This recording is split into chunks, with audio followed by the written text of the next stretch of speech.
On August 31, 2020, the National Statistical Office (NSO) announced that India's GDP growth rate for the first quarter of 2020 is -23.9%. This means goods and services produced in our economy in Q1 2020 is 23.9% less than the goods and services produced in Q1 of last year. Starting at the very root and delving into the basics of GDP, our economy is divided in different sectors, including agriculture, manufacturing, service, and many more.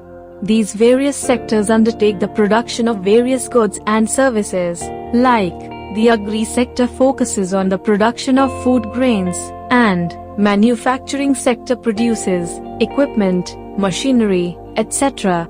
The value of all these goods and services that are produced in different sectors of the economy at a given period of time is the gross domestic product, or GDP.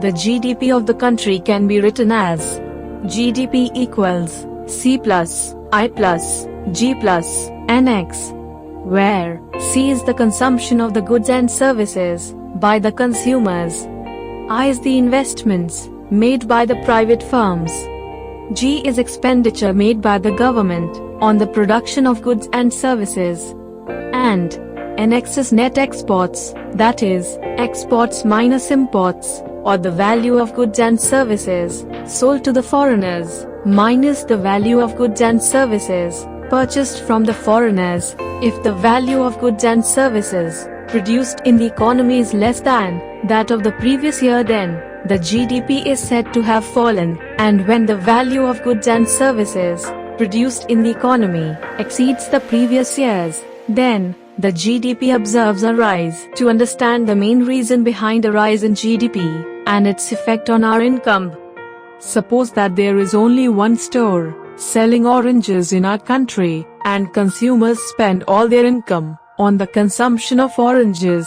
If the demand for oranges rises, more oranges will be produced and sold in the market, and the owner of the oranges shop will earn more income. As a result, he will hire more workers, and their income will rise. Ultimately, they will spend more on the consumption of oranges. Now, this shop selling oranges is our economy. The demand for oranges is the demand for goods and services, and the owner of the oranges shop are the firms and providers of the goods and services. An increase in demand will increase the production of goods and services, which will result in an increase in consumers' income, ultimately increasing the demand for goods and services. Focusing on India's GDP for the first quarter of 2020, its impact on various sectors of the economy can be summarized as follows.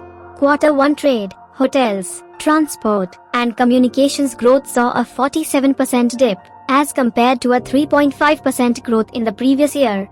Q1 manufacturing growth shrunk to 39.3%, as compared to a 3% growth in the previous year. Q1 construction growth took a 50.3% hit, as compared to 5.2% growth in the previous year.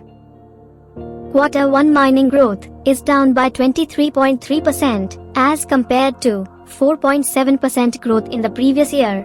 Only the agriculture sector was in a bright spot, growing at 3.4%. Now, the question to be answered is, why and how this happened?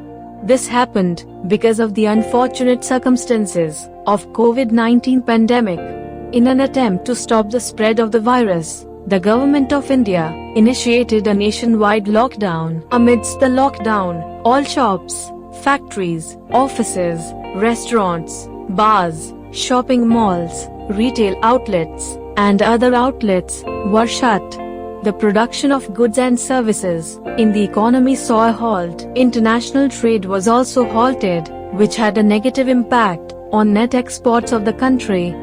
Many firms and companies incurred losses and had to lay off their workers. This had a negative impact on people's income. The unorganized sector of the economy, which includes street vendors and laborers, whose income is dependent on daily wages, were impacted the most.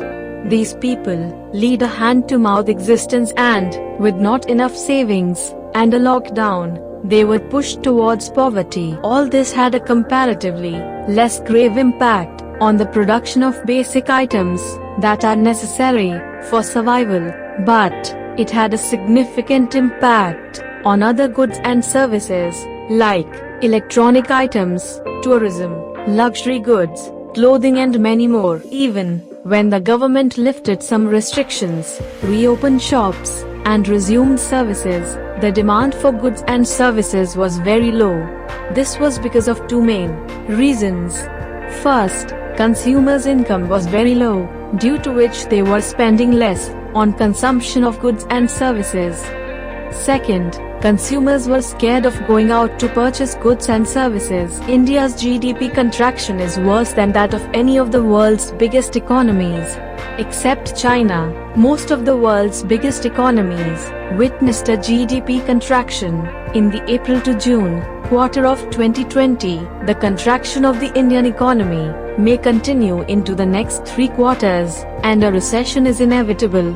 Even if the health crisis is managed by mid-2021, the economic recovery will be slow and uneven, with adverse consequences on output, employment, and financial stability.